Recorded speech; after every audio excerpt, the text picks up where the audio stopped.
Walking, क्या आपने कभी ये टर्म सुनी है?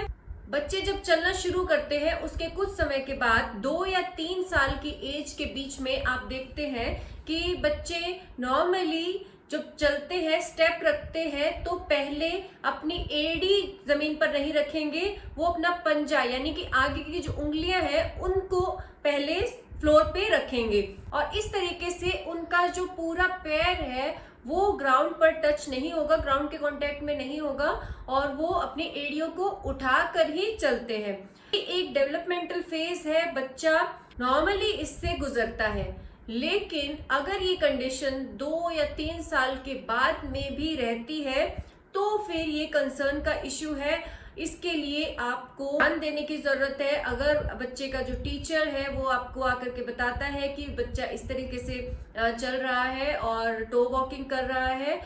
या फिर आप नोटिस करते हैं, तो आप इस पर ध्यान दें।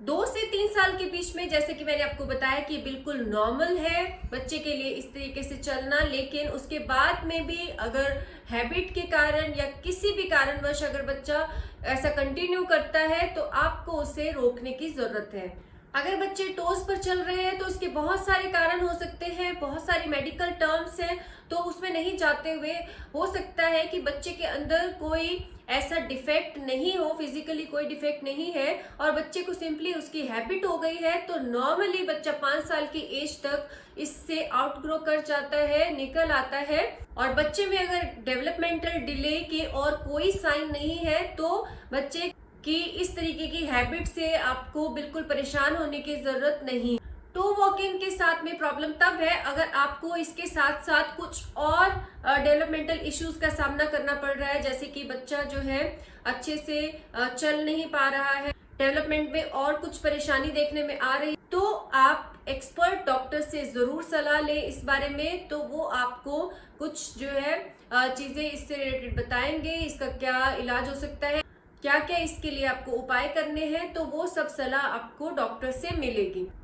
हालांकि ये प्रॉब्लम 5 साल के बाद में देखने में नहीं आती है जनरली, लेकिन फिर भी अगर आप इसे नोटिस करते हैं 3 साल की एज के बाद बच्चे में, तो फिर आपको ध्यान देने बिल्कुल आवश्यकता है। बच्चे को रेगुलर मॉनिटर करें कि कब वो ऐसा कर रहा है, क्यों कर रहा है, और ज्यादा फ्रीक्वेंट ऐसा हो रहा है तो उसकी फ्रीक्वेंसी और पैटर्न को कहीं पर नोट कर ले।